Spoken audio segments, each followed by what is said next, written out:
अगर आप अपनी चुनौती को नहीं निगलोगे तो वो आपको निगलेंगी। जितने भी नाम मैंने लिए, पलिश्ती, सिदोनी, परिजी, अगर इनके मतलब आप समझें तो जैसे पलिश्ती का मतलब है फूड, क्या मतलब है उसका? खाना। इनमें से एक जाति का मतलब है इंटरकोर्स, यानी फिजिकल रिलेशनशिप जो एक आदमी अपनी औरत से रखते हैं। आपको ध्यान से आज का वचन समझना है, हाँ या ना? अगर आप अपनी मुश्किल को निगलना चाहते हो और आप ये चाहते हो कि मुश्किल आपको ना निगले, सैमसंग को पलिश्तियों के बीच में इसलिए रखा गया था कि सैमसंग उनको निगल जाए, पर वो उनको निगल नहीं पाया, बल्कि वो उसको निगल गए। हाँ या ना?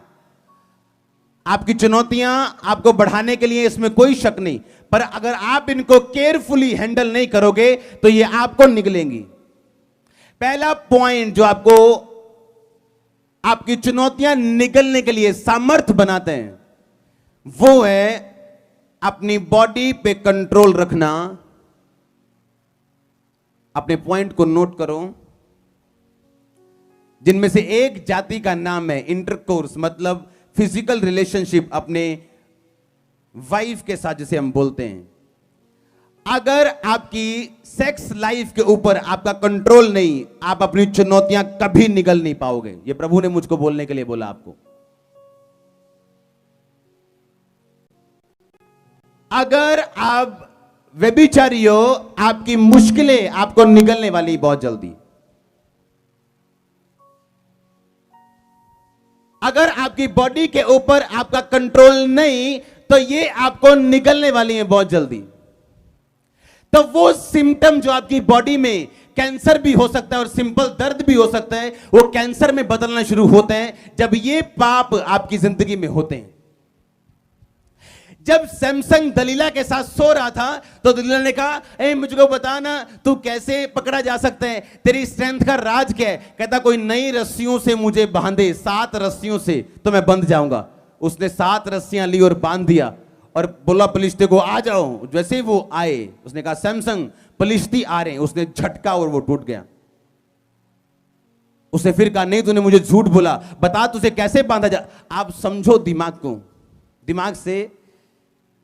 एक बंदा जिसको पता हो कि ये लेडी बार बार मुझे बांध के लोग बुला लेती है, और फिर भी उसने अपना राज उसे बताया। सोचो उसके दिमाग का हाल क्या हुआ होगा। क्योंकि जब आप एक औरत के साथ सोते हो जो आपकी वाइफ नहीं है, आप सिर्फ फिजिकल रिलेशनशिप में नहीं हो, दुष्ट आत्माएं भी ट्रांसफर होती हैं आपके शरीर में। आप सोचो, अगर एक बंदा एक औरत के साथ सो रहा है और वो औरत बोल रही, अच्छा बता ना तेरी तेरी तेरी ताकत का राज क्या है? हाँ, मैंने उसको मैंने बांधा, बता तेरी ताकत का राज। अच्छा तू अगर मुझे रुमाल मेरे जेब में डाल दे तो मैं बंध जाऊंगा। मैंने डाल दिया और मैंने बुलाया, ओ आ जाओ भी, मैं पता कर लिया राज, आ जाओ सारे नु फाड़ लो। पर जैसे इसको पकड़ने लगे, इसने कहा, नहीं मैंने तो झूठ बोला है। तो क्या ये दूसरी बार मेरे को राज बताएगा? नहीं। पर अगर ये सो चुका है और वो दुष्टात्माएं जो दलीला के अंदर है वो इसके अंदर जा चुकी हैं, तो इसके सारे डिसीजन रॉन्ग होंगे। कितने मेरी बात समझ रहे हैं?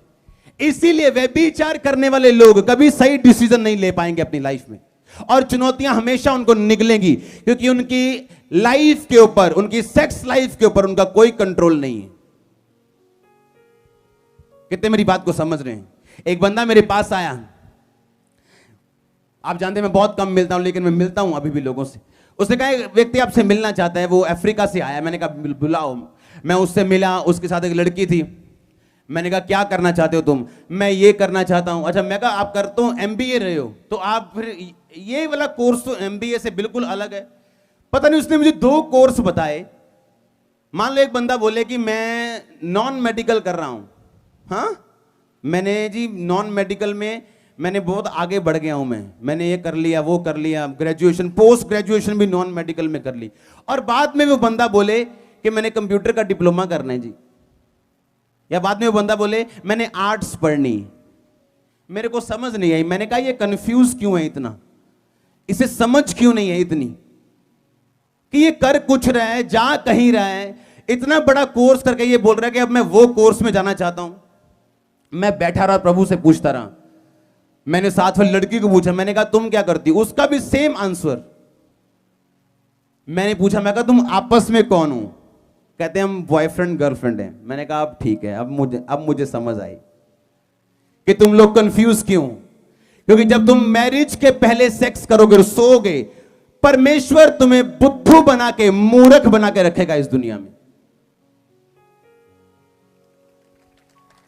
और तुम्हारी मूर्खता दुनिया का कोई काउंसलर ठीक नहीं कर सकता। तुम्हें जितना मर्जी समझाओ, नहीं ये कोर्स ठीक नहीं है, उसको लगेगा नहीं यही कोर्स ठीक है। क्योंकि बाइबल बताती है कि झूठ बोलने वाली दुष्ट आत्मा उस व्यक्ति का पीछा करेगी जिसकी जिंदगी में यह पाप होगा। उसे लगेगा जो मैं कर रहा हूं बिल्कुल सही है, और बाद में आपको स्टोरीज मिलेंगी। आज देखो जी बंदा ग्रेजुएशन, पोस्ट ग्रेजुएशन पर देखो की करता आजकल। सुनी स्टोरी कि नहीं सुनी? हां, क्यों? क्योंकि पीछे एक ऐसी स्पिरिट है जो आपको मालूम नहीं कहां से आई। आप सिर्फ यही देखोगे, देखो जी ग्रेजुएशन करके भी ये हाल है, देखो जी पोस्ट ग्रेजुएशन करके भी ये हाल है, देखो जी आ वाली पढ़ाई करके भी ये हाल है। हालेलुया। क्या सुलेमान को परमेश्वर ने दर्शन नहीं दिया? बोलो, दिया कि नहीं दिया? क्या उसको सपने में वो बुद्धि नहीं दी जो आज तक किसी को नहीं दी? दी कि नहीं दी? क्या वो सबसे सामर्थी राजा नहीं था? हां, क्या उसने परमेश्वर को अपनी आंखों से नहीं देखा था? क्या ये वाला देखना नहीं, टेस्ट करना देखा था कि नहीं देखा था? तो फिर भी लिखा वो मूर्ति पूजा में फंस गया। क्यों?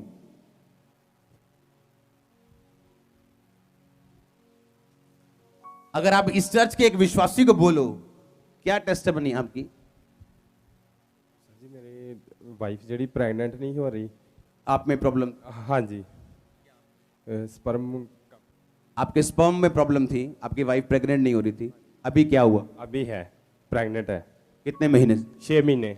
सुनो सुनो सुनो सुनो, एक ऐसा बंदा जो डॉक्टर से फिर आया हो। हाँ, मैंने एक बंदा पकड़ा है, सभी नहीं पकड़े। हाँ, एक। अब उसको मालूम है यीशु मसीह परमेश्वर है। हाँ, इसकी लाइफ में 10 और गवाहियां बनने वाली। सुनो, जब बंदा खड़ा रहता तो एक टेस्टिमनी उसकी सिर्फ सीढ़ी है अगली टेस्टिमनी के लिए। सुनो, अगर मैं आज इसको बोलूं कि तू चल, तुझे बेबी तो हो गया मैं, लेकिन मैं चाहता हूं तुझे फाइनेंस भी मिले और चल तुम मेरे साथ एक फलाने बाबे के पास, क्या ये जाएगा? नहीं। कुछ भी हो जाए नहीं जाएगा। पर सुलेमान कैसे चला गया? जबकि सुलेमान की टेस्टिमनी तो टू मच बिग थी। प्रभु को सपने में देखना, बुद्धि लेना, सामर्थ्य लेना, ना हारना, भवन बनाना, इतना बड़ा काम करके भी वो एंड के दिनों में मूर्ति पूजा में फंसा। क्यों?